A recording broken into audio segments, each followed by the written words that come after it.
Þessi fyrirlestur tekin upp og sendir yfir útvarpið. Velkomin allir þeir sem heima sitja, svo að segja.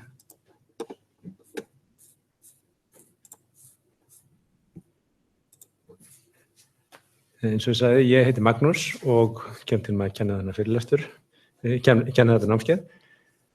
Efni þessa fyrirlestrar annars vegar innihald námskeiðsins og hins vegar smá kynningu á Java og þessum textasöfnum sem við erum með hérna. Einhverjar spurningar áður en ég byrja? Já, allt í Java.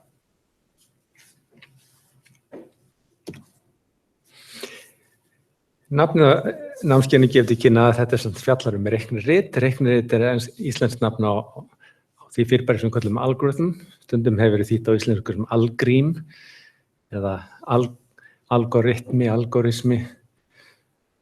Algorithm kemur nefnt eftir persneskum stærðfræðing, algoritmi, sem skrifaði fræga kennslubók reikniaðferðir. Nafnið á kennslubókinni hélt í sér orðið algebra, sem síðan var það nafnið yfir algebru. En vantarlega þetta tengst þessu nafni hans vegna þess að hann lýsti þessum reikniaðgerðum, það til dæmis eins og margfald að taka kvadratrót. Það eins konar reikniaðferð, leið til þess að framkvæma útreikninga.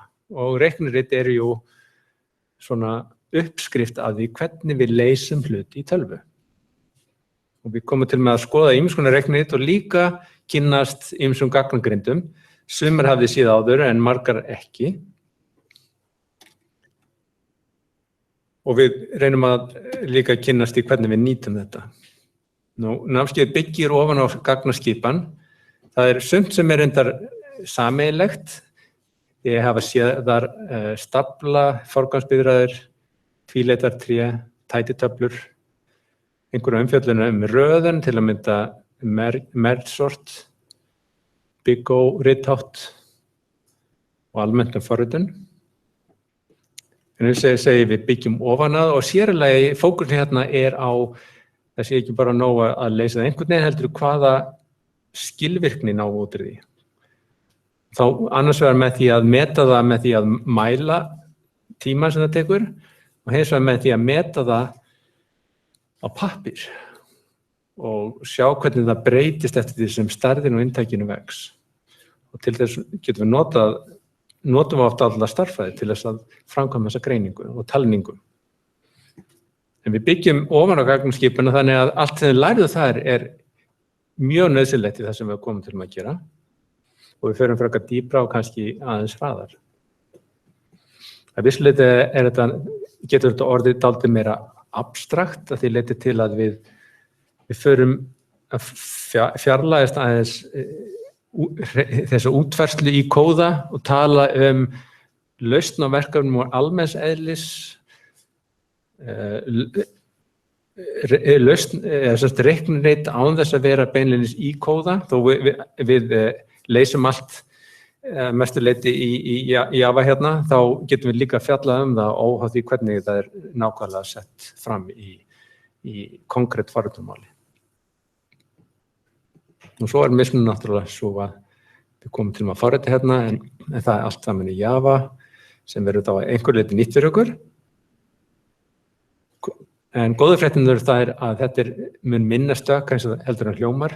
Sérlega notum við Java á þann hátt að það verður sérlega lítið stökk. Það verður notað mjög C++-legan hátt ef svo má segja. Það líka yfirleitt almennt talað auðveldur að fara úr C++ yfir Java heldur en í hina áttina. Forkröfuð fyrir námskeiðið annars vegar strjálstærðfræði og hins vegar gagnaskipan. Ef einhverjum ástæðum þið hafið ekki þessu forkröfur, þá endilega talaði við mig.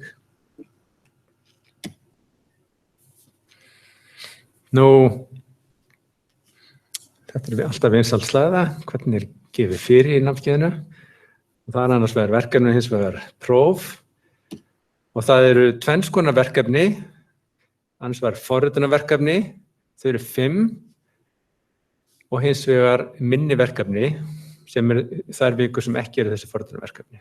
Það verða 5 forritunarverkefni og af þeim gilda 4 bestu skil hjá ykkur. Þannig að ef þið missið út eitt af einhverjum ástæðum að þá kemur ykkur ekki koll varðandi einhverju síða allavega.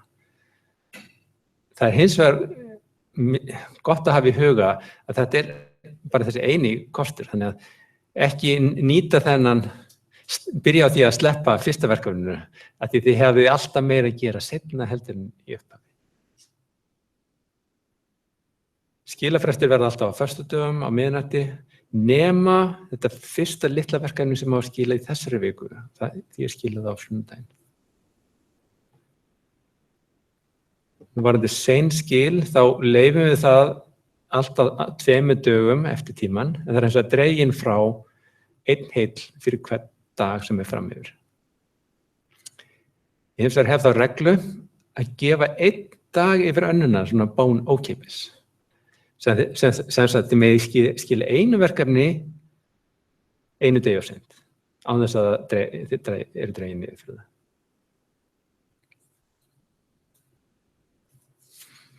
Og ef þið verðið einhverjum ástæðum sein, sendið þá lausnina á ykkar dæmitími kennara, þann sem sér þann hóp sem þið eru staðsett í. Við komum til að nota músjaki sem yfirferði á verkefni svo þið eru vön að nota vanta ég.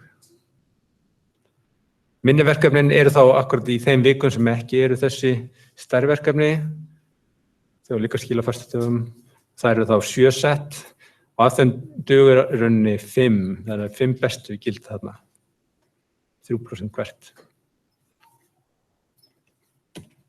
Og síðan lokaprófin restin. Reglan þar það er semst engin gögn leyfð, nema þið með taka með ykkur eina síðu sem þið með annarkvort handrit á eða prenta eða setja á hvað sem þið viljið.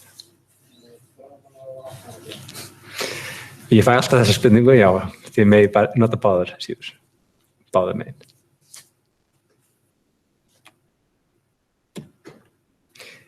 Þessar upplýsingar sem ég tilkynni hérna eru allar að finna þarna undir námskeiðið í MySchool og líka í sérstöku skjali sem kallar skipulag námskeið sem er undir annað efni í PDF-skjali.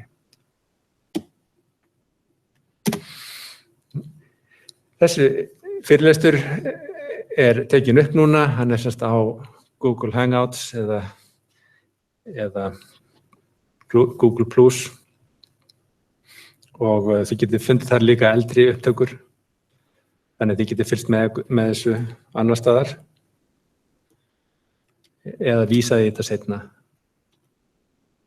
Við komum til að nota Piazza umræðukerfi sem við hefum kynst áður og ég mæli sterklega með því að þið nýtið það og takið þátt í því og út af því þá veit ég nefnilega líka bónusa fyrir góðar spurningur og góð svör. Þannig að þið fáið sem sagt kredit sem telst til einhverjar fyrir góðar spurningar. Góð spurningar það sem við merkjum sem góð spurningar. Góð svör. Almennt talað, góð spurningar er það sem eru konkrétt áhugaverð efni í eitthvað sem að, já.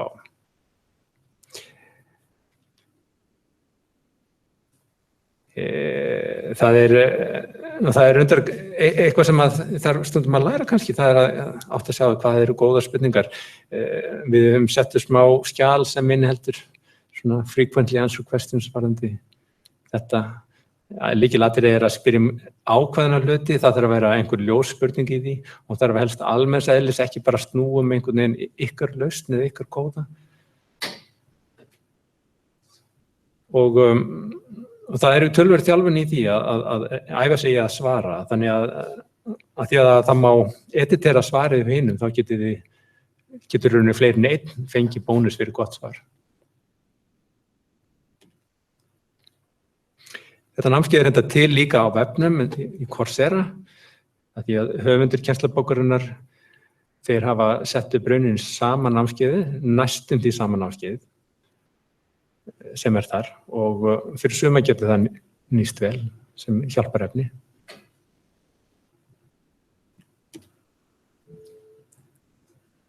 Nú fjarnemar eru meðal aðeins sér og þeir sem eru í fjarnámi ættu að vera skráðir þannig svo þeir fá allar upplýsingar það. Any speakers that don't understand Icelandic here? Okay. Please send me mail or something if you are. Og þetta kennslubókin, Algorithms 4. útgáfa eftir Sedgwick og Wayne. Þetta mörguleyti mjög góð bók, ég mjög hrifinn af henni. Líka vegna þess að það sem fylgir bókinni. Á þessu vefsetri hérna, þá eru miklar upplýsingar að finna. Hér til dæmis svona útdráttur úr öllum kaflanum. Þetta svona samantekt á því sem í kafla 1,2 á þægilegu formi með myndum og þarframöndugötunum. Það getur verið gott að vísa þetta sem svona leið til þess að líta yfir það sem fer fram í bókinni. Frequently answered questions, þetta nú eitthvað sem kóði. Öll sýnidæmin í bókinni að finna hér. Og líka þar keyrsluskrár sem notaðar eða inntaksskrár sem tengjast í. Hér á eftir koma síðan upplýsingar hvernig þetta sett upp og lausnir á ýmsum verkefnum. Það líka lýsing á þessu staðalsafni sem fylgir bókinni og við kemum til með að ræða á eftir. Og svo hérna til að mynda data, það fullt af gögnum, gagnaskrám sem getur verið praktískar í að stúdera hluti. Hérna til dæmis skrá sem inniheldur staðsetningar í hnítum á öllum Starbucks kaffihúsum í heiminum. Á einhverju dagsetningu vantarlega. Eða öll rit Charles Dickens. Hérna 4. litningurinn á mannskepnunni sem svona texti. Og margt annað áhugavert sem við getum vísað í sem svona raungögn til þess að prófa reiknirituna.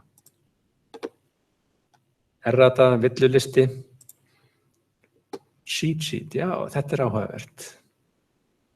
Þetta svona helstu eiginleikar þessum mismunandi gagnagrinda og reiknirita. Þetta ekki tekið eftir sáður. Þetta svona samantekt. References, tilvísanir í aðra bækur. Þessi online kúrs sem á Coursera. Og síðan eru allar slæðurnar. Bæði og líka þessi demo sem fylgja því. Ég kemur til með að vísa í þessi demo í fyrirlestrum. Og slæðurnar sem ég nota eru eins konar útgáfur af því sem þeir hafa sett upp hérna langmestu leyti.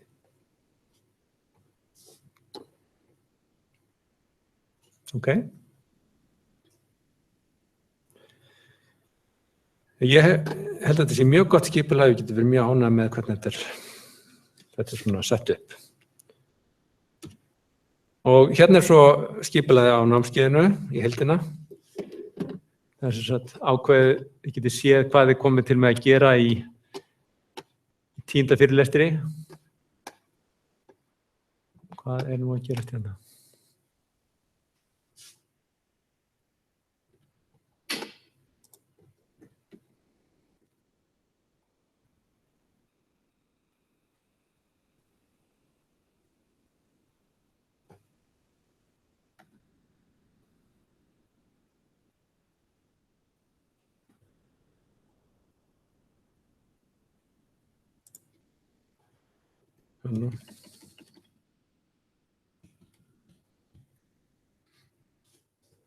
Við fylgjum röð bókarinn nokkurn veginn. Í lokin eru síðan, hérna sjáum við að síðasta vikan alveg tóm, við verðum þá með einhvers konar yfirferð eða samantektir.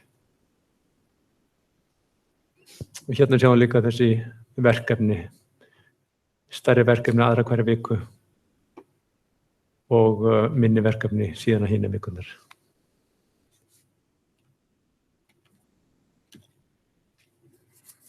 Það eru ekki miklu breytingar ár. Helsta breytingin er svo að það eru 4 forritunarverkefni sem að skila í ár í staðinn fyrir 3. Á móti kemur að það eru færri D-verkefni, bara 5 í staðinn fyrir 7. Og svokallað endverkefni er ekki lengur skylda. End er netþjónn sem við höfum þróað hérna til þess að prófa skilning sinn á ýmsu gagnagrindum og reikniritum. Og þannig að það getur verið mjög gott að nota það, það genererar svona dæmi spurningar og maður getur tjekkað sig af hvort maður skilji raunverulega hvernig reiknirit er að virka.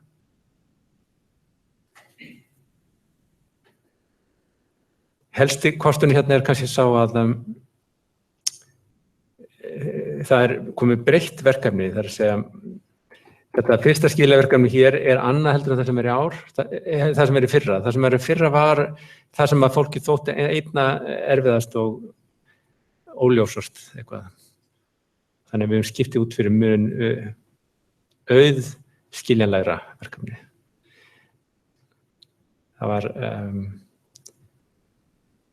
Það var krafist líka skýrslugerðar sem aðeins styrir fólki. Þannig að ef þið talið við eldri nefnd þá örugglega komið til að minnast á þetta.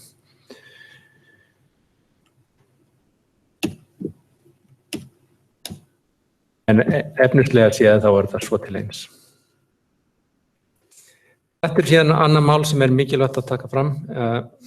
Eins og þið vitið þá er reglurnar þær lausnir sem þið skilið eiga að vera ykkar lausnir. Ef þið vinnið með einhverjum þá náttúrulega er það vinna hópsins, ekki vinna einhver annara. Og 95% af nemendum náttúrulega átta sig vel á þessu og fylgja þessu eftir. Og það er unnið þeirra vegna, mér finnst mikilvægt að við fylgjum því eftir vel að aðrir sé ekki að misnota þetta. Það eru því miður alltaf einhverju sem skilja þetta ekki eða reyna að finna sér einhverjar styttri leiðir. Og við höfum lagt töluverða vinnu í að reyna að finna það og síðan að halda viðtöl og fleira.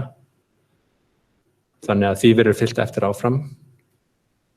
Það verður gerður sjálfvirkur samanburður.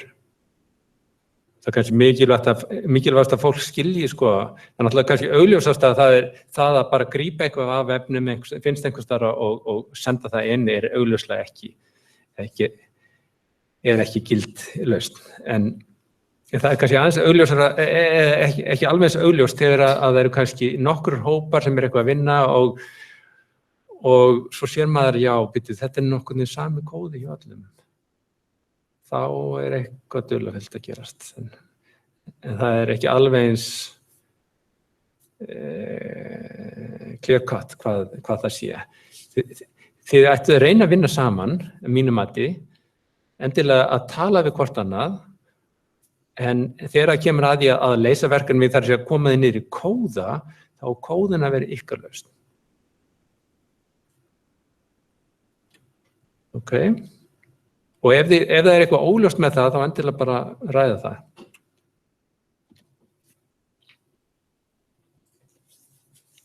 Ekki einhverjar spurningar. Ég er búin að tala hérna út í eitt. Eru það í vikuna sem verkefni kemur upp, eða föstudaginn sem verkefni er gefið, eða föstudaginn eftir? Já, þetta voru akkurat þegar skilafresturinn var. Þannig að hérna sjáum við í lok þessara viku þá er skilafrestur fyrir 0. verkefnið, 0. litla verkefnið, sem vikuna þar á eftir, 1.27. þá á að skila D1. Ok, þið fáið D-verkefninu með viku fyrirvara og S-verkefninu með meiri fyrirvara. Ég reyni að hafa það 8 í 2 vikur.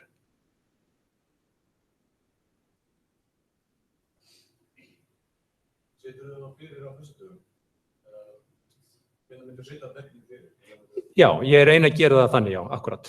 Þannig að líka fyrir þá sem vilja vinna helgar, þeir hafi þá helgina til að vinna því.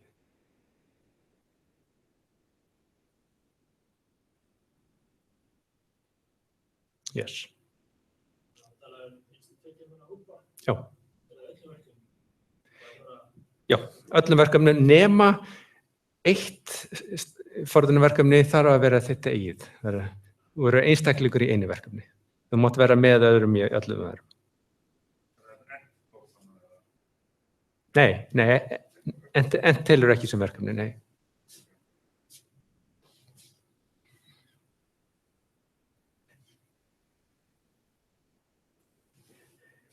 En taldi í fyrra en við ákvæmum að hluta til vegna þess að það eru taldi villur í verkefnunum sem flækir taldi yfirferð.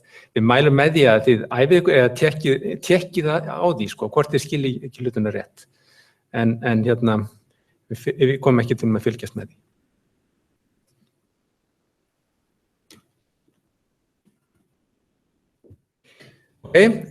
Nú, mér er svo gaman að predika. Ég kem svona af og til með að segja ykkur eitthvað sem mínur hugmyndir heita þetta og eitt af því hvernig maður ætti að fara að læra. Nú, það hafa allir svona mismunandi leið til þess, mismunandi sem virkaði fyrir suma og virka betur fyrir aðra. Sumi vilja byrja að snemma á morgnana, aðrir vilja vinna helst á nóttinni og ekki allir ég fara að segja ykkur hvernig við skipuleggi daginn ykkar. En það er sumt sem hægt má stinga upp á og eitt af því sem ég vil leggja til er að þið skoðið efnið snemma. Það er að segja, lítið yfir það sem á að fara að tala um. Það er að hluta til vegna til þess að átta sig á því hvaða er sem maður skilur bara ekki og hvað er það sem maður nokkuð með þekkir. Það er að segja, svo maður svona hafi yfirsýn yfir það, hvað er sem maður á að þurfa að glíma við á næstunni. Og skimma þýðir í rauninni bara að líta svona gróflega yfir, ekki lesa það.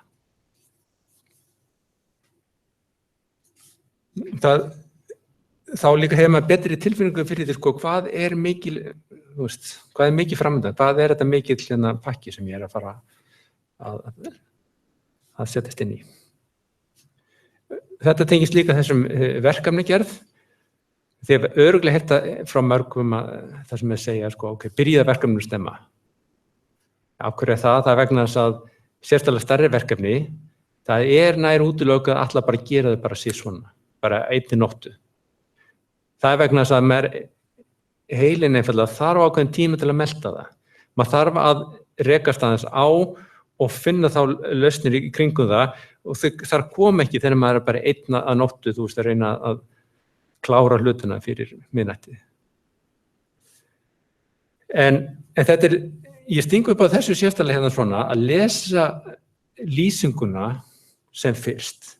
Það er vegna þess að þá sjáu þið hvað það er sem þið þurfið að læra til þess að gera verkefni. Af því að þá komum við til með að fara í kannski þá hluta, þá eru þið meiri tjúnaðir inn á það, ok, ég þarf að skilja þetta almennilega vel til þess að geta gert verkefni svona. Ok, og þess vegna líka reynum við að setja það fyrir taltu tímalega.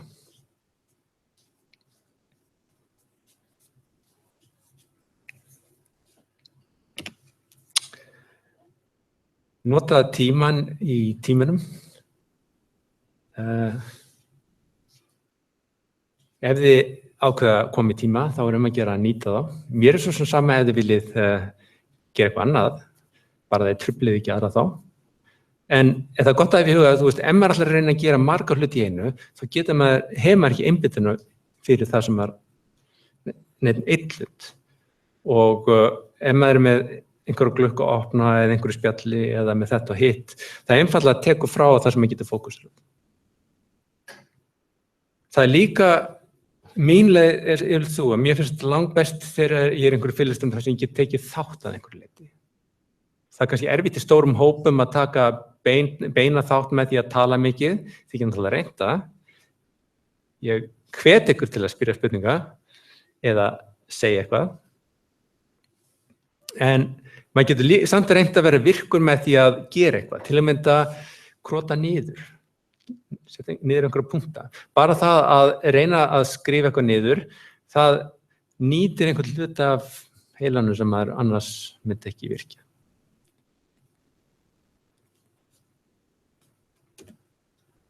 Nýtið það fólk sem í kringum ykkur til að mynda, það mjög praktískt að reyna að vinna einhver liti saman, stúdera saman. Maður lærir til að mynda best á því að þurfa að kenna öðrum. Finnið einhvern sem skilur lítið og þá batnið þið. Eða finnið einhvern sem skilur hlutunum rosalega vel og getur skýrt hlutunum fyrir ykkur. Það að þurfa að raða hlutuna, það enda tengist líka því sem að svona ákveðin lausnaraðferð, sko. Það er kallað rubber duck debugging, hafið þið heyrt það? Þið þekkið þetta? Hver hefur ekki heyrt rubber duck? Einhverjir. Það var það einhver hafði það fyrir reglu, sko, ef komur að spyrja spurninga eitthvað verkefni, þá sagði hann, ok, farðu út í það sem þessi gúmmi gæs og segðu henni vandamálið. Hvað meinarðu? Jú, þú fyrst að lýsa þessu fyrir henni, svo getur þú komið og sagt þér það. Ok, málið það, í helmingu tilfellega meira, þá fann nemandinn vandamáli bara við því að útskýra það fyrir þessari blessuðu gæs. Það að þurfa að koma hlutunum í orð, þá áttar maður sig á því hvar hlutunum sem ég ekki að skilja eða hvað var vandamálið. Og maður getur notað þetta náttúrulega án þess að hafa beinleiðis einhverja gæs þarna. Það að þurfa að koma hlutunum í orð, það virkilega virkar oft. En þið getur líka reynt að nýta okkur leiðbeinendurna, mig og dæmið með kennarana, tala við mig eftir tíma. Ég kem líka til með að vera með svona skrifstofutíma. Herbeggi sem inn af afgreiðslunni, klukkan 3 á þriðjudögum. Það eitthvað sem ég vil ræða að spjalla.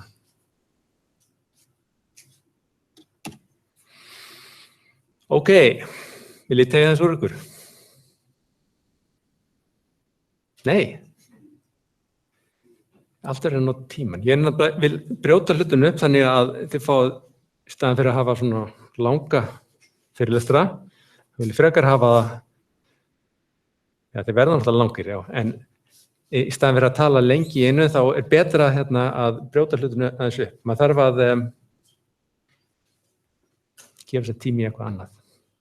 Til og með gott að standa þessu upp og teygja.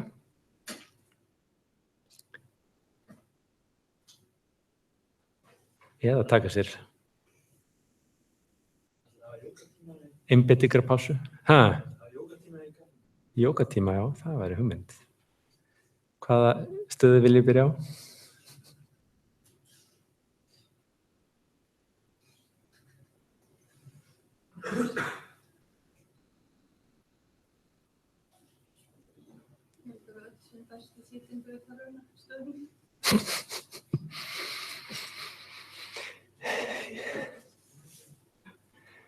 Þá þarf maður að skipta stöðu allavega. Fara að lesa á hvolfið eitthvað. Ok. Var þessi örpása búin. Spáum þessi, á hverju erum að læra reiknit? Á hverju eru þið að læra reiknit?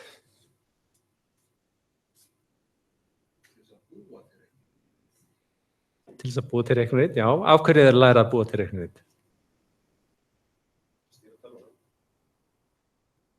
Til að stýra tölvunum, já. Skrifa góðan kóða, skilvirkari, akkurat. Fleira?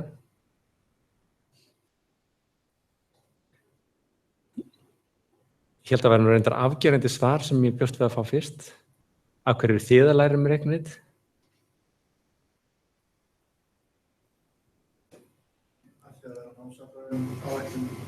Akkurat, af því það skylda til þess að útskrifast í tölvunarfræði.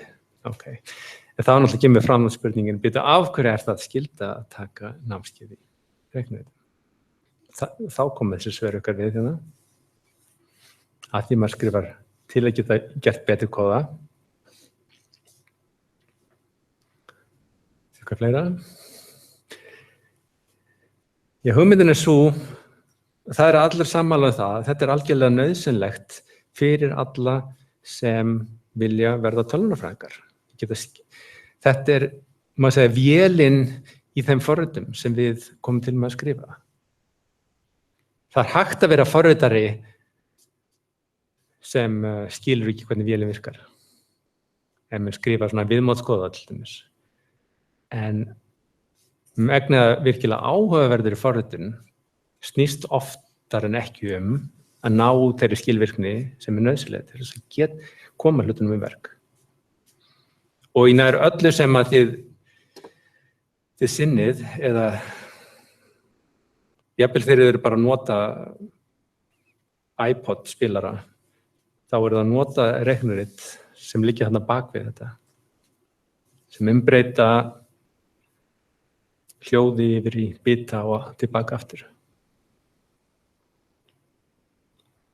Þannig að þau koma við sögu út allt og reyndar þetta farið að birtast í þínum almenna heimi mun víðar heldur en áður. Áður fyrir var þetta óþekktur hlutur, nú hugmyndið algoritm orðið svona hlutavinum almenna orðaforða og þetta tók ég nú saman í fyrra stuttum tíma í New York Times, rétt áður en ég byrjaði fyrsta fyrirlestunni fyrra og þar fann ég fjöldan allan af greinum sem vísa beint í reiknirit. Þeir eru náttúrulega ákveðna hugmyndum hvað þeir meina með reiknirit, stundum vísað í svona þessar aðferðir til þess að fyrir high speed trading eða aðferðir fyrir einhvern valaðferðir til þess að sem eru með einhvern bias. En þetta allan orðið mjög algengt. Stundum það svo gott að við getum einfaldlega ekki leyst hlutina nema við höfum rétta reiknið. Það fjölmörg verkefni sem eru þannig að ef þú þekkir ekki lausnaraðferðina og reynir bara að leysa það beint af augum, þá kemur það aldrei til með að klára á þeim tíma sem raunhæft. Við komum til að sjá einhver dæmi þetta. Til þess að vera góður forritari var nefnt hérna nú kvót eftir höfund Linux-stýrikerfisins. Það oft sagt að lykillinn að góðum forritum eru réttu reikniritinn og réttu gagnagrindirnar. Og það þetta sem að þessi stóru fyrirtæki leita eftir þegar þeir leita virkilega stjörnu starfsmönnum, hafaði þessa réttu hugsun. Ég hef kannski heyrt af þessum interview spurningum hjá Microsoft eða Google eða jafnvel CCP sem eru mjög harðir í svona hvernig þeir ráða fólk og þeir velja sérstaklega eftir því hvernig glímur við það að leysa svona erfið verkefni. Þannig að svarið ef þið viljið vera virkilega góð, þá viljið við læra reiknirit almennilega. Ef þið viljið bara fá eitthvað þægilegt jobb þar sem þið teikna einhverja glugga, þá þurfið þið kannski ekki.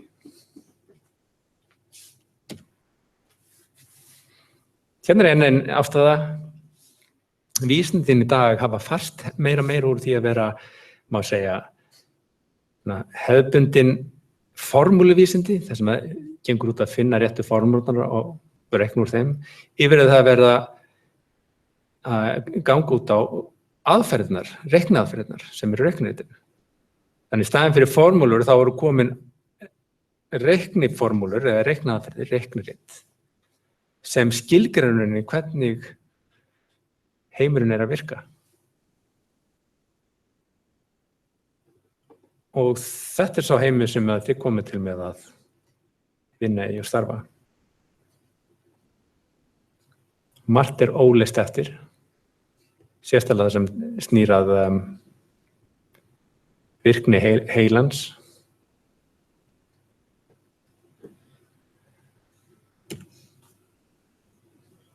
Svo kannski fyrir suma getur þetta jafnvel verið líka gott sem hobby. Svona heilabrot sem lýsa þessu sem eins konar ljóðræn útgáfa tölvuvísindum.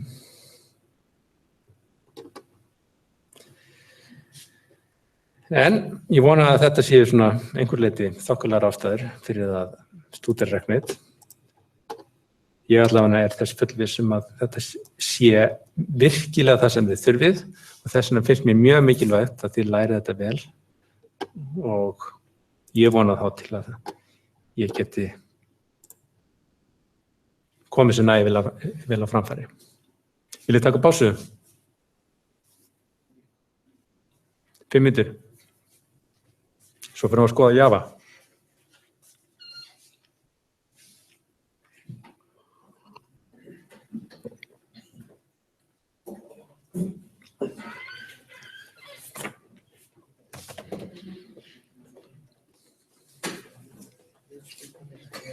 Áreksturinn með mér. Er það bara í dag sem eru 2 hól? Nei, það er líka á föstudögum.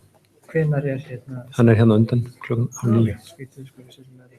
Það er skrítið, já. Þá bara hér. Já. Ég er ekki búinn í strjála stærðfræði, Nei. en það er hann ekki skráður sem undanfari á kennsluskrána. Það er ekki að læga það. Verður það eitthvað að handla? Hvað ertu búinn með? Gagnaskipan og forrit. Já, hvað annað? Ekki ræður í tölvunarfræði.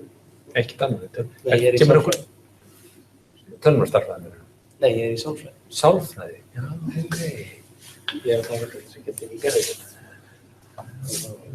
Hvað með stærðfræði?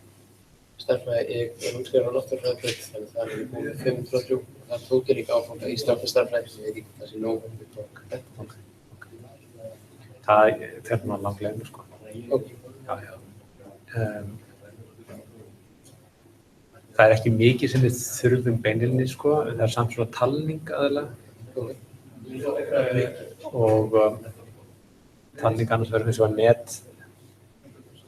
Það getur við svona munið líka. Þetta er talspinnu hvað það getur verið fljótara til að ganga svona hluti, sko. Við erum að láta þetta.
Jæja. Er einhver hérna snert á Java áður? Já, aðeins.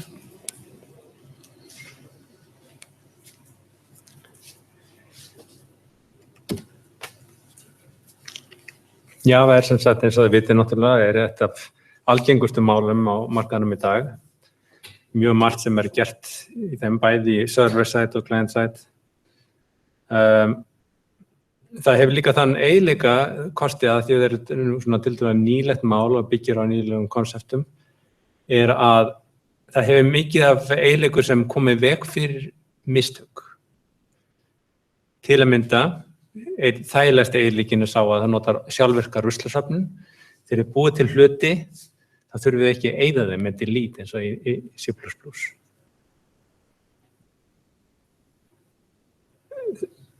Það er líka forðast að kemur í veg fyrir að fara út fyrir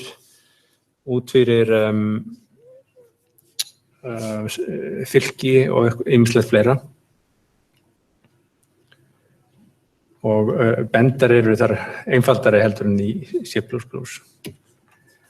En lykilatriði er bara það að þetta tungumál, eitt mikilvægt tungumál, eitt gott tungumál og við þurfum að nota eitthvað.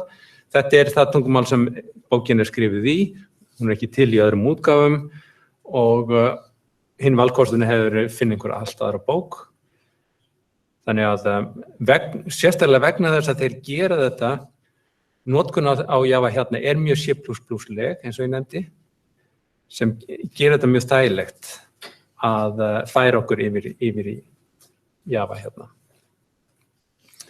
Við erum ekki að fást við tungumáli sjálft, það bara leið til þess að skrifa niður á hugmyndir okkar, ekki satt. Hérna dæmi ýmislegt sem sameiginlegt, allt það sem grá sameiginlegt með þessum tungumálum, það sem blá það sem dálítið frábrugðið. Við sjáum allt sem snýr að virkjum, stýriflæði, grunntök. Þetta eins.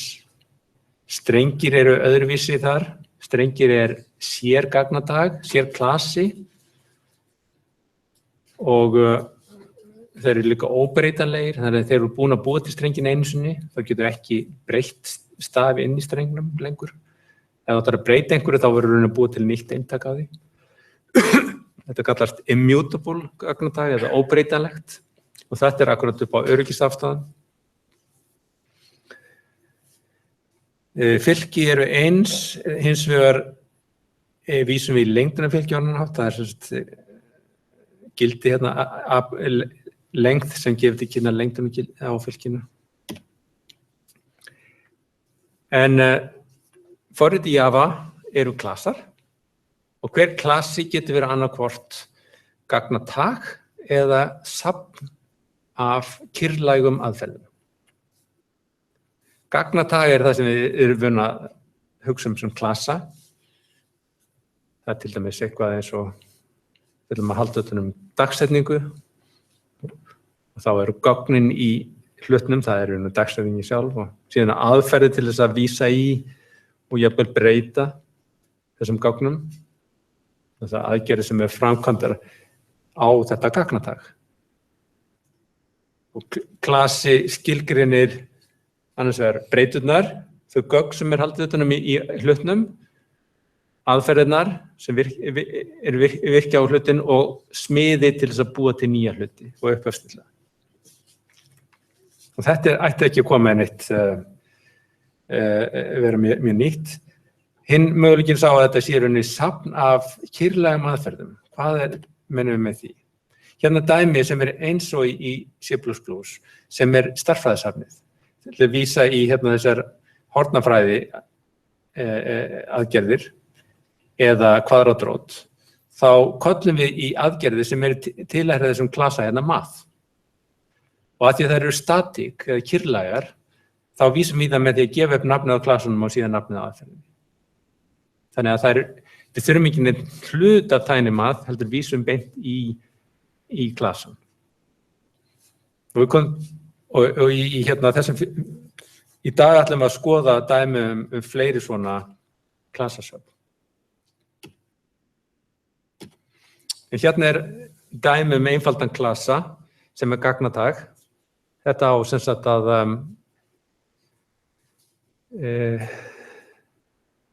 hérna erum við að geyma teljara.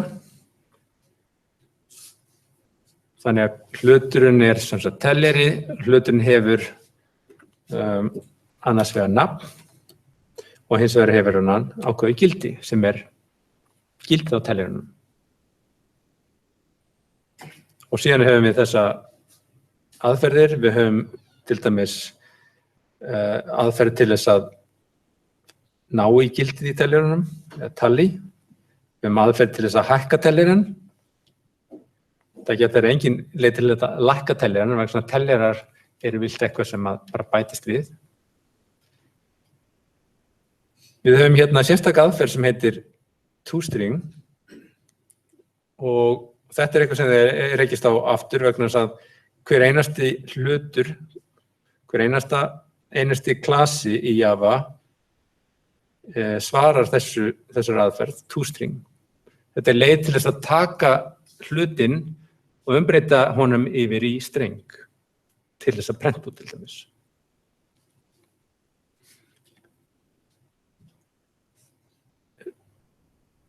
Og ef við höfum ekki útfært það sjálf þá sækjum við, eða Java-rauninni, það vísar þá í foreldra í klasasafninu, getur þá farið alla leiðina upp í rótina, þar sem klasi sem heitir object. Object hefur útfært þarna toString, það þýðir það að rauninni allir klasar í Java eru þessum útfærslu af toString. Sjálfvirt. En yfirskrifum við það með því að gera okkar eigin á einhvern svona skiljanlegan hátt og hérna til dæmis það gerum við bara með því að skeyta saman þessu nafni og þessum teljara af hérna bil á milli. Þetta notkun á þessum concatenation eða þessu virkja til þess að skeyta saman strengi. Þetta strengur og þetta strengur. Þetta ekki strengur en þá kastar hún þessari heiltölu yfir í streng til að skeyta hún saman.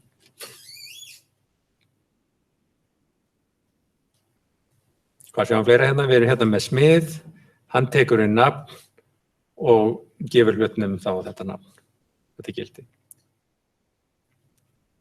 Það ekki eftir að smiðurinn gerir ekki neitt með hina breytuna. Hvernig stendur á því?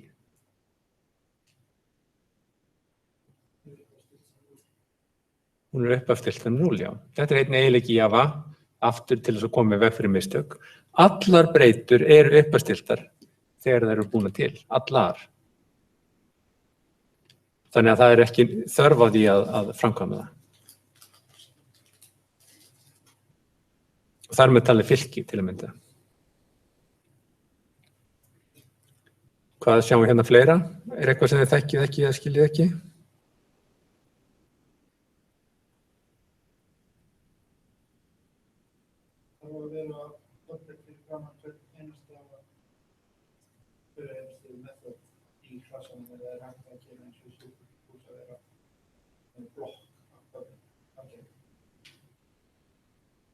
Blokka public. Það sem public og típundur, svo getur við allt sem kemur þar fyrir neðan public.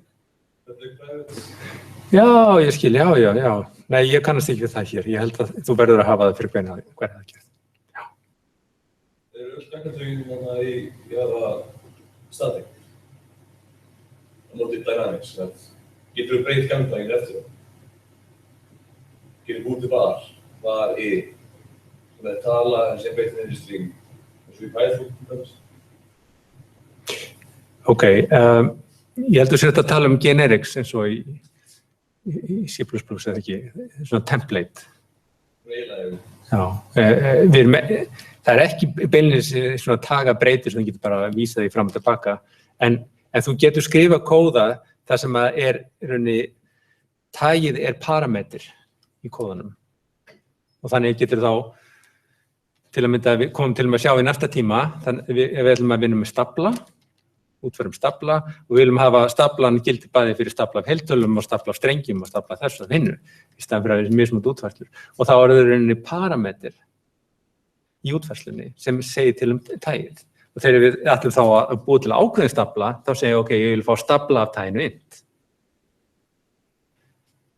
En hugsunin bak við máli eins og Python er miklu lausari í sniðum heldur en þessi statísku máli eins og Java og C++.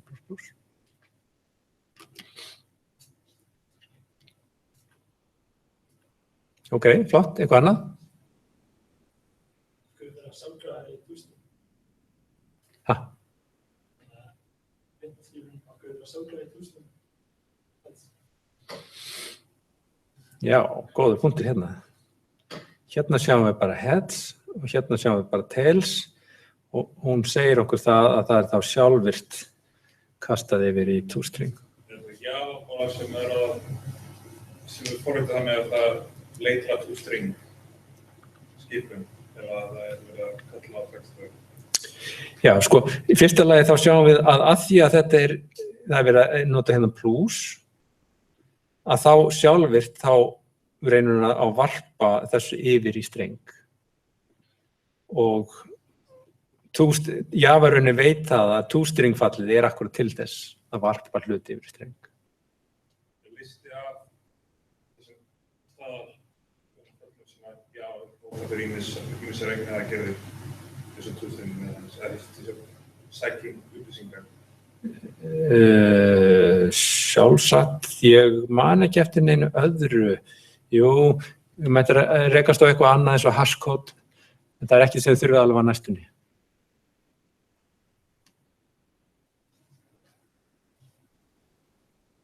En printlan er líka sett upp þannig sko, að það getur tekið hluta hvaða tagi sem og þá það sjálfvirt kallar hana á toString-fallið. Þess vegna er toString mikilvægt fyrir okkur. Annað?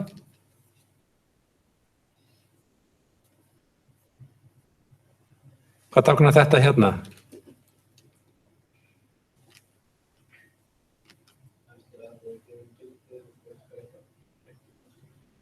Há rétt. Eftir að búið að breyta þessu, gefa þessu gildi það er ekki hægt að breyta því aftur. Hvernig stendur þú því? Til hvers?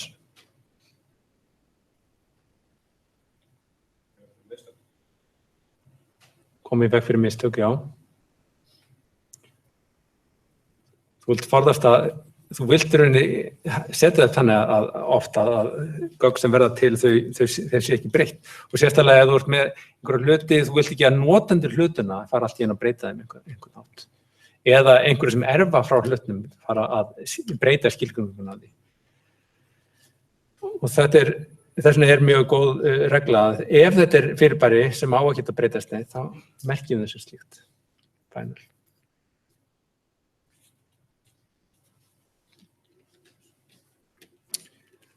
Ok, þetta er nú að vera alltaf sönd sem það til þess að skrifa svona Java-klassa. Skoðum þá hérna þessi söfn.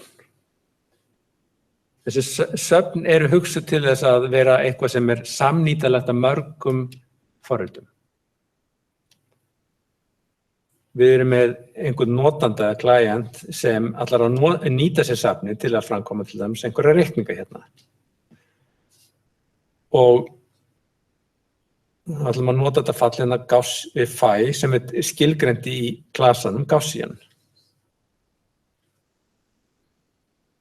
Nú, þetta er skilgreint í því sem við köllum API eða Application Programming Interface sem segir til ok, hvað er skilgreint í klasanum og hvernig.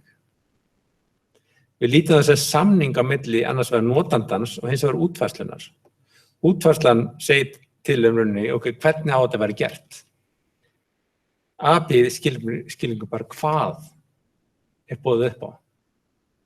Ekki hvernig útfærslan er, hvernig gögnunum eru geymt, hvernig vísa því og svo framvegis. Þannig getum við verið hugsanlega með mismunandi útfærslur af sama hlutnum sem er falið af þessum sameiginlega API.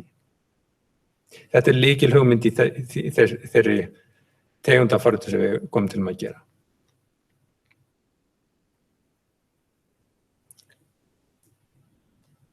Og að því að þetta eru svona, sem sagt, safnaföll, þá þau öll sem sagt statík, þannig að þau eru klasaföll og vísaðu í þau með því að gefa upp nafnið á klasanum og svo nafnið á fallinu. Og það eru hérna allmörg, eða það slatti af þessum glössum sem við komum til að nýta okkur og við kynna okkur aðeins. Einn af þeim er standard in fyrir innlestur á texta og standard out fyrir útskrift á texta. Og þetta er rauninni gert sem töluvert líkanhátt eins og við erum vön í C++, nema við notum C in og C out, en við erum að gera sama hluti. Við getum lesið inn tölu, boolean, streng og svo framvegis. Með þess að lesa inn heila skrá með því að lesa allar strengina sem er skráni. Svo við getum prentað út með nýri línu og líka til svona formatteruð prenting sem er eins og í C og C++. Þetta eru tveir af þessum klössum, hérna er dæmi hvernig þetta er útvært. Við erum með þennan einfalda klassa sem inniheldur þetta main-fall. Já, ég var ekki búin að ræða þetta main-fall. Hvað er það eiginlega? Svo þið vitið þá er main-fallið staðsetningin þar sem að við keyrum viðkomandi forrit. Við keyrum main-fallið í klassanum og það er hægt að keyra alla klassa sem eru með main-fall. Hér er það alltaf sett upp svona public static void main og það er síðan hérna þetta hér string args. Þetta er listi af þeim viðföngum eða parametrum sem fylgja skipuninni fyrir við ætlum að keyra fallið. Keyra forritið.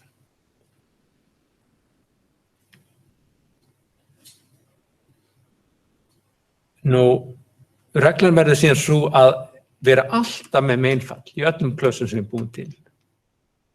Af hverju?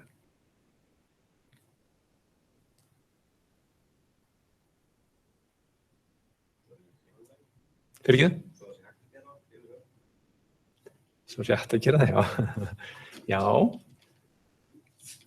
Er að sýna eitthvað? Hvað?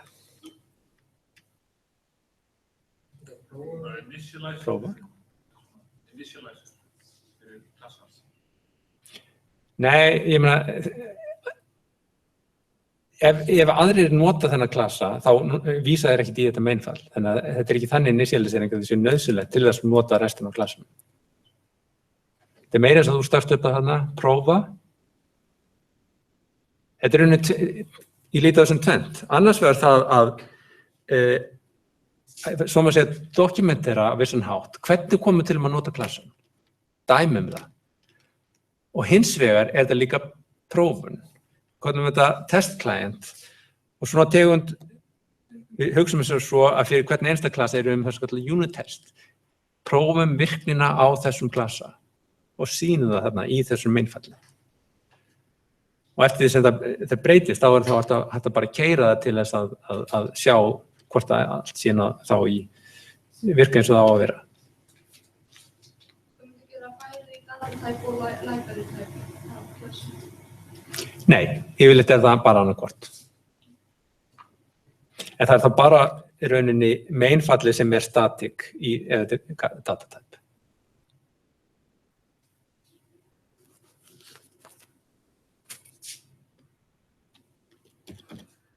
Og í þessu, hérna vorum við þá með þetta dæmi, þetta þá keyrsluforritið, hérna gefið það dæmi hvernig myndu keyra þetta af skipunarlínunni sem að eru einleið til þess að keyra forrit. Við keyrum það upp hérna með add og síðan slá inn og fáum út.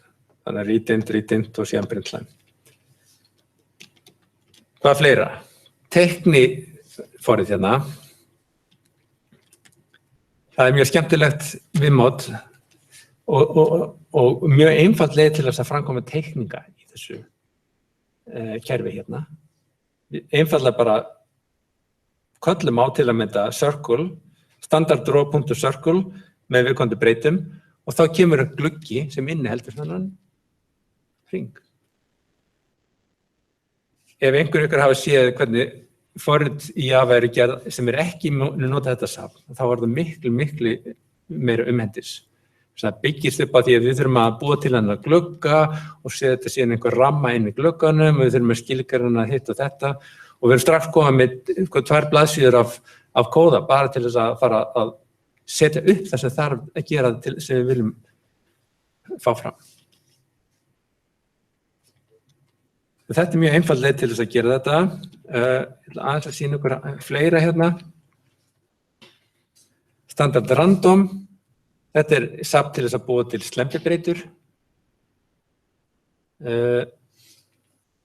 Slembigildið. Til að mynda uniform, þetta gefur ykkur slembi heiltölu á bilinu 0 upp í n-1. Ef við segjum uniform 100, þá fáum við, uniform 10, þá fáum við einhver tölustaf af handahófi frá 0 upp í 9.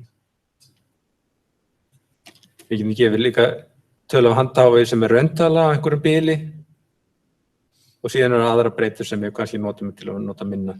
Ef við setna þegar við förum að raða, getum við nota þetta shuffle, þá erum við eitthvað fylki og við viljum síðan stokka fylki.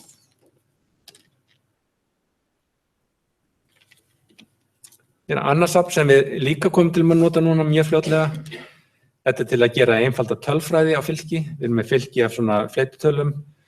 Við viljum finna stærsta stakið í fylkinu, minnsta stakið, meðalgildið, variansinn og staðalfrávikið. Það er kannski munið eftir stærðfræðinni hvað varians og staðalfrávik er. Þetta er breytileikinn og meðalbreytileiki. Median stendur fyrir miðgildið og síðan rútinum til þess að teikna þetta upp í svona línurit, staflarit. En kannski að skoða hvernig við myndum gera eitthvað að þessu. Hvernig förum að ég nota þetta. Ef við keyrum upp hérna Eclipse, þá gerir ráð fyrir að þeir séu sem sagt búin að hlaða því niður. Og þegar þið keyrið það fyrst að biðja hvað er alltaf að geyma gögnin, ok. Já, þetta er allt í lagi. Og þið fáið síðan upp þetta fína viðmót sem er með aðeins mörgur sem tekur náttúrulega einhver tíma að setja sig inn í. En samt ekki svo erfitt. Alls ekki. Nú, við þurfum að setja okkur í gang og það fyrsta sem við viljum gera er að búa til project. Og við ætlum að nota hérna eitt project fyrir allt námskeiðið, kallum þá project bara reikniritt. Inn í þessu projecti búum við þá til svokallað package fyrir hvert verkefni. Þannig að við þá gera D0 til dæmis fyrir 0. verkefnið, sem ég fari ekki núna þessa viku, sem ég ætla bara að búa til hérna test. Ok. Og inn í því síðan ætlum við að setja upp þessa klassa. Sem ég ætla að þetta er test. Ég ætla að láta hann búið til þetta stubb fyrir mig fyrir main. Og þá erum við hérna tilbúin til þess að fara í gang og ég vil fara að gera eitthvað sem ég vilja fara að gera til að mynda, prenta bara hello world, það fræga. Ég vil þá gera standard out.print line hello world.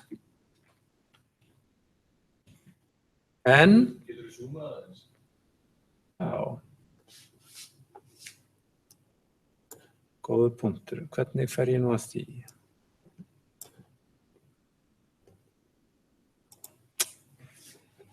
Properties.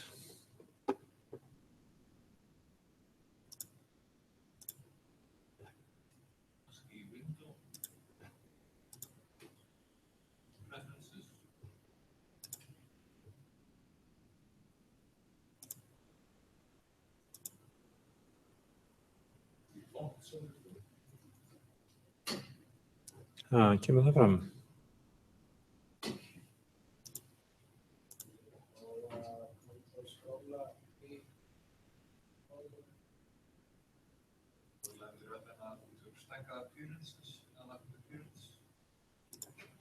Já, það er inn í þessu, já.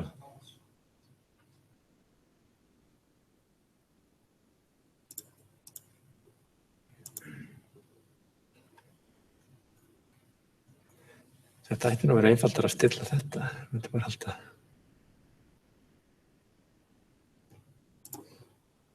Þetta sé hérna kannski.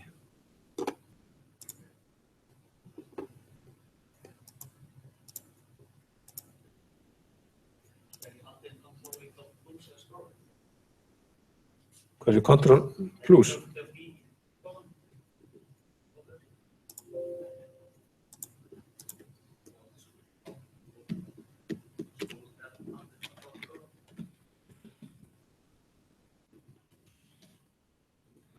Já, það er það, já.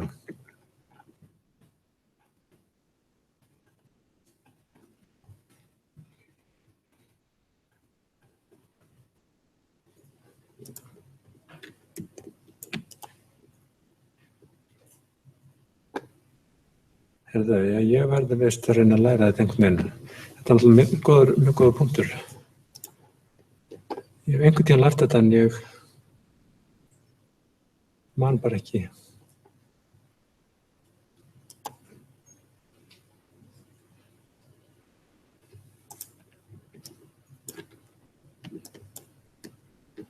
Ups.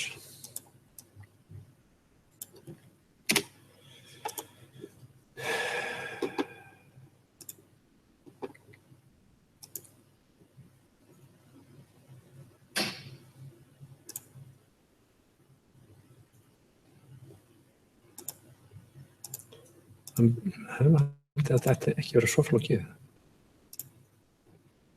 Þetta sýnir ekkert stærðir. Ha?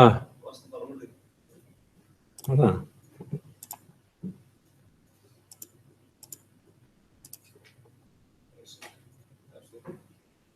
Basic?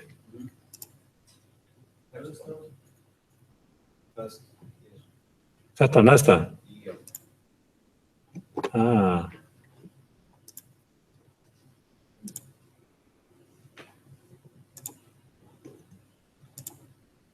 Svona, stærra.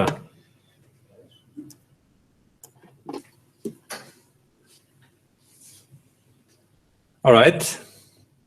Við erum staðsett hérna, en hún kvartar. Create class, nei, það er ekki það sem við viljum ekki búa til nýtt. Við viljum hún uppgöti það sem einhvern veginn þarf að vísa í þetta safn okkar, en hún alltaf veit ekki af safninu. En til þess þá þurfum við að hlaða niður safninu.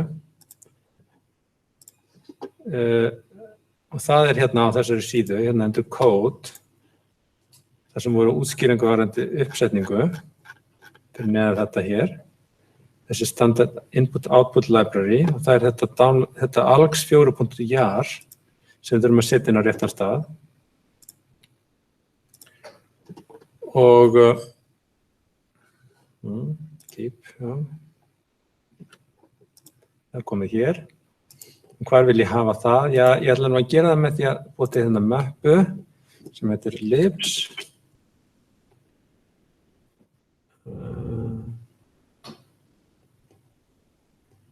Nei, ég ætla að gera hérna.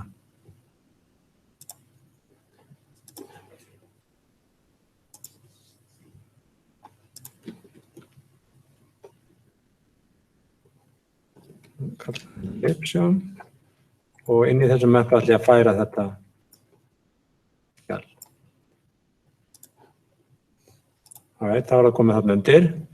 En hún veit ekki ennþá hvað hún á að gera með það, þannig þar seginu hérna er að fara hérna build path, configure build path, libraries, add jar, og þar undir vísa ég þetta jar hér. Ok, og nú er þetta orðið tengt. Og núna, hérna import standard out, já, þetta er fínt. Þá bætum við þessu import skipin hér. Og þá erum við tilbúin til þess að virðist allt verið í lagi, prófa að gera með Ctrl F11 og voila, þetta kemur hérna neðan. Hérna er úttækið sem sagt. Prófum síðan að gera einhverja teikningar. Ef að gera ring til dæmis. Okay, það eru 3 parametrar. Staðsetningin í rauninni, miðin á hringnum og radíusinn. Og þetta sett upp þannig allavega default að þetta miðað við þetta sé svæði á bilinu frá 0 upp í 1 ramminn. Þannig að við viljum ekki hafa stærri heldur en 1, þannig að við skulum segja að þetta sé þá kannski bara í miðju og miðju samkvæmt vaffi hérna líka og hvað radíus eigum við að hafa? 3. Og gerum bara hvað er einfalt. Flott, kom hennar fína hring. Svo meiri segja, það sem ótrúlega þetta við getum síðan vista þessa fínu mynd okkar hérna.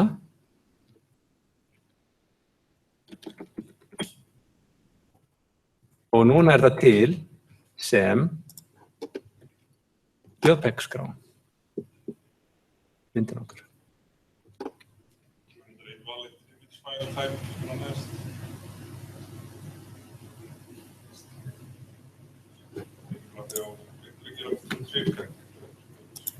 Já, ég meina það, já. Test.jpeg.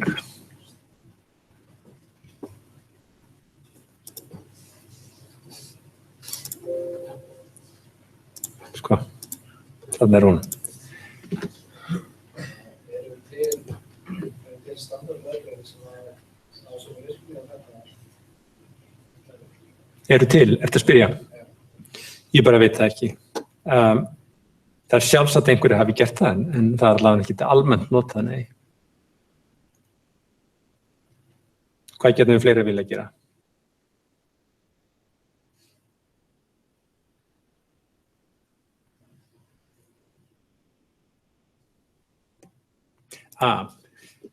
Hvað við viljum gera til þess marga hringi? Ok, bara búin til lykkju.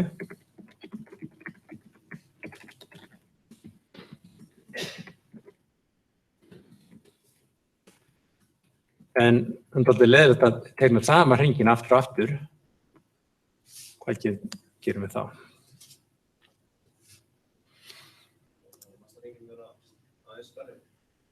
Það hægt að gera það, já. Til dæmis í sinnum 0,01. Já, þú ert að tala um að hafa hann stærri, já. Já. Pluss í sinnum 0,02.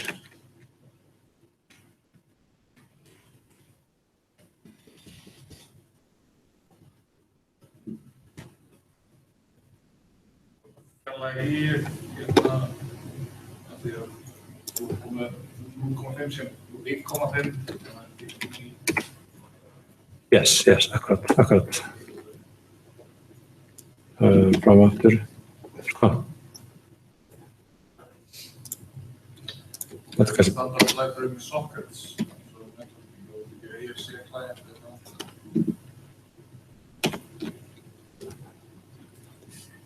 Hvað séu? Standard library með sockets? Það með sockets.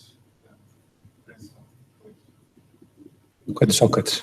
Networking sockets. Við erum ekkert í því hér, nei. Það er ekkert í þessu library, nei. Ok. Við getum líka kannski viljað hvað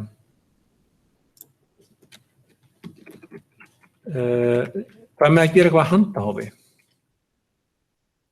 Við getum notað akkur þennan random class okkar. Við getum haft til og með stærðina af handahófi eða staðsetninguna af handahófi. Til að mynda, hvernig myndum við hafa random staðsetningu?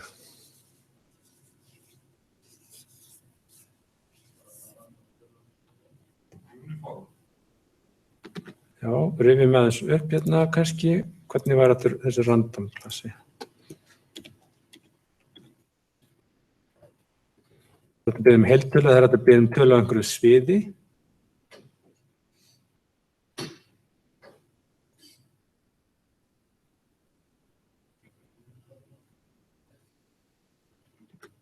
Er það ekki bara líkur ekki beint við, já, kalla bara á, þau vilja þá nota standard random.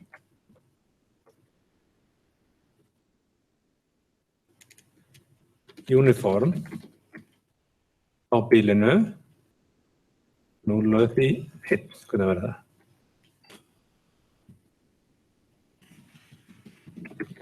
og nota það bæði fyrir y og x. Nú getum við notað einhverjan fastan radíus kannski til að byrja með. Hún kvartar hérna vegna þess að hún ekki komið með þetta hér, þannig að importera standardanum, en núna virðist að vera í lagi og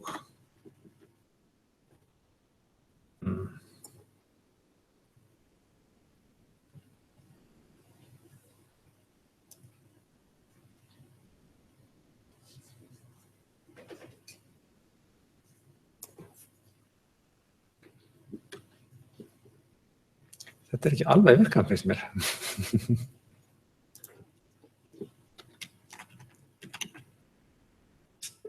Var þetta eitthvað mistök hjá okkur?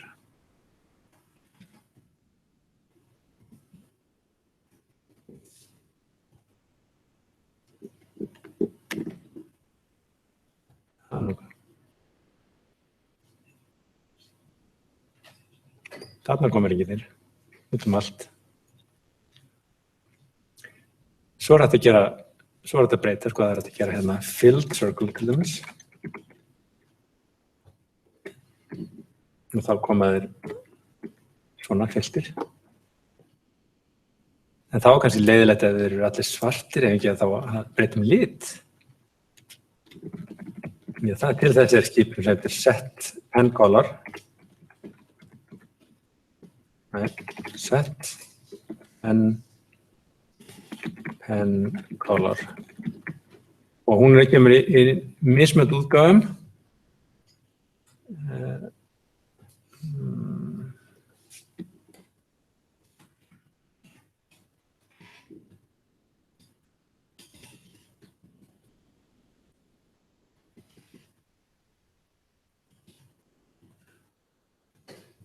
Hvað er þessu? Set pen color hérna. Til að mynda getum við notað hérna þessu útgáfu þar sem að við setjum inn sko gildi við rauða, grænan og bláan. Og það eru tölur þá á bilinu 0 upp í 255. En þá getum við lítið á það líka sem slempi gildi ekki satt. Random.uniform á bilinu, já, heiltala upp í 255, eða ekki? Og höfum þetta bæði fyrir öll sviðin bara. Eru bara slempitölu gildi.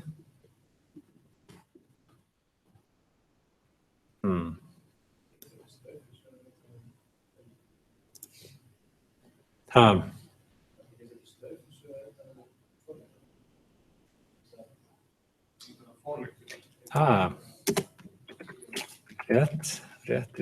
Ég hélt að þessi væri virka sem, já, þetta var bara fyrir megin fallið, já, ég skilja.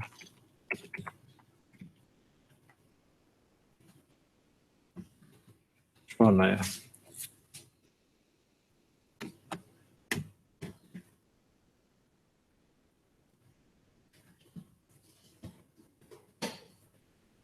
Hér er þetta ekki neitt núna. Sko.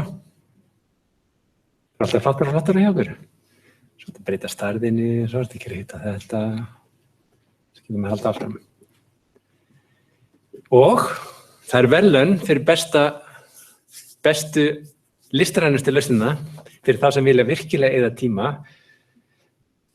Eitthvað sem skiptir ekki rosalega miklu máli, en kannski gaman að. Þá eru hérna 3 verkefni að fá bónusstig fyrir flottustu lausnina á þessu. Og ég var eitthvað við að það eru lausnir sem minni fyrra voru hreint ótrúlegar. Þannig að það verður gaman að sjá hvernig það kemur út. Eitt sem kannski er líka gaman, það er að hafa svona animation, láta hlutina hreyfast. Hvernig fer maður að því? Já, hvað gerum við í loopinu?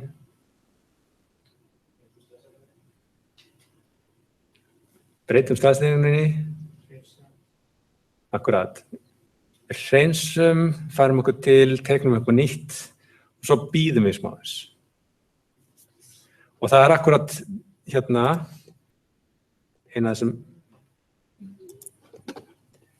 rútinu sem hérna. Hérna til dæmis dæmi svona bolta sem á að hoppa til og frá. Og þá þurfum að færa hann til og einhvern veginn skipuleggja þetta. Jú, hann með einhverja staðsetningu og við viljum breyta staðsetningunni og það þá með einhvers konar hreyfing, þannig að vaffísulnir hvernig hreyfist hann í x og y, hver hreyfi vektorinn. Og ef hann á að bánsa þá hann, þú veist, þegar hann fer upp í toppa þá hann að snúa við. Þegar hann fer á hliðina þá aftur að snýra við. Hvernig gerum við það? Hvernig látum við snúa hann við?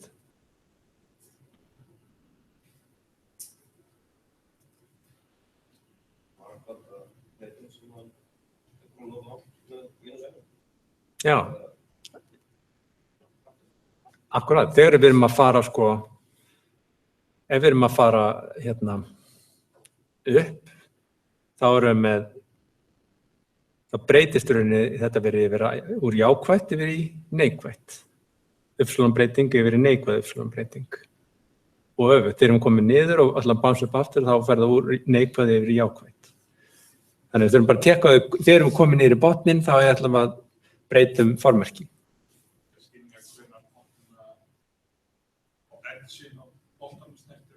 Já. Það þarf aðeins að passa í það er eftir að gera það nákvæmlega, en það er betra að hafa eitthvað smá bandari, það sem bouncing bandari. Hérna ein lausn á þessu.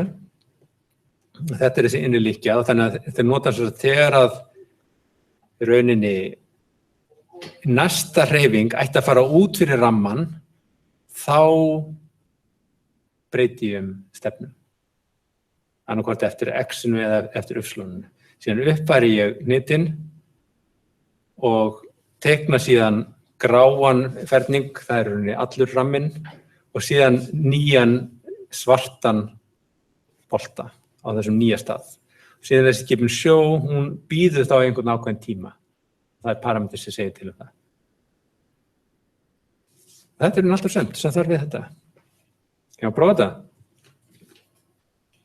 Kóðinn að þessu hérna í þessu safni. Það að segja að það endur ekki í safni þessara bókar, heldur að það bókin sem bara undan.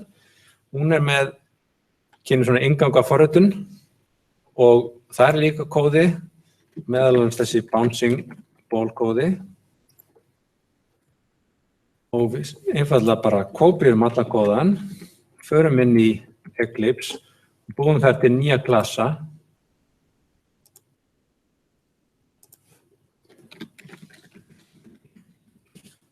Bouncing ball klassa. Og aftur þurfum við að importa eitthvað hérna.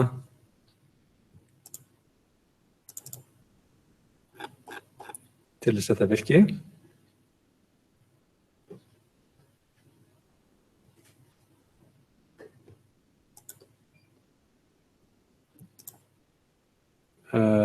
Og þetta ætti að virka. Errors.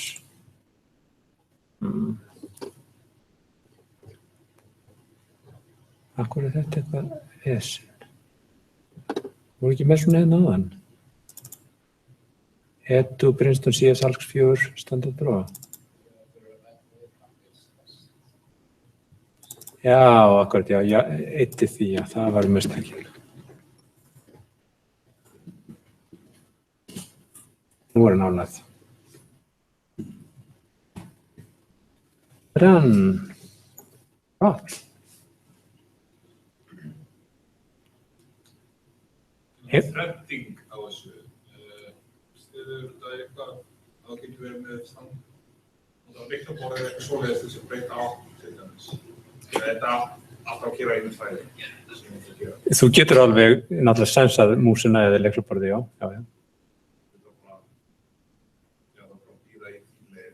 Já.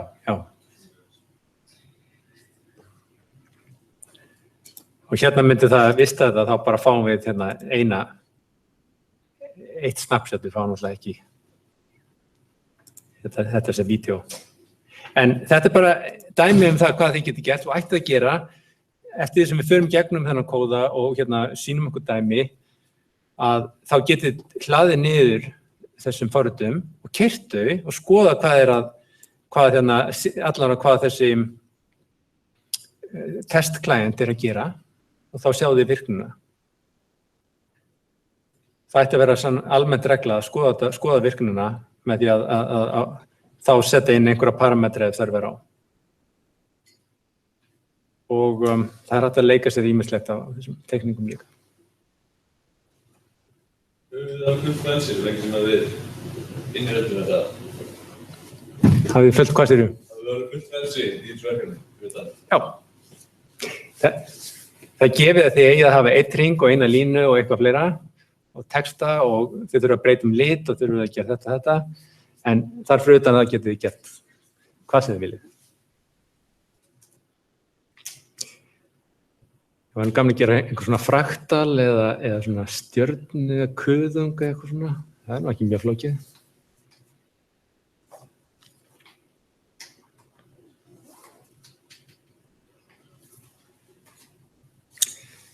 Jú, þetta gott. Sjáumst aftur á föstudaginn.